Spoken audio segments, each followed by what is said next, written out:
மிருகண்டு முனிவர் பல ஆண்டுகள் கடுமையாக தவமிருந்து இறைவனின் அருளை பெற்றார். இறைவன் அவருக்கு ஒரு தேர்வு வைத்தார். நீண்ட ஆயுள் கொண்ட சாதாரண குழந்தையா, அல்லது 16 ஆண்டுகள் மட்டுமே வாழும் மதி நிறைந்த குழந்தையா? முனிவர் இரண்டாவதையே தேர்ந்தெடுத்தார். அவருடைய மகனாக மார்க்கண்டேயர் பிறந்தார்.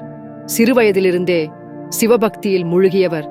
காலமோட 16வது பிறந்த நாள் வந்தது. யமன் உயிரை பறிக்க வந்தார்.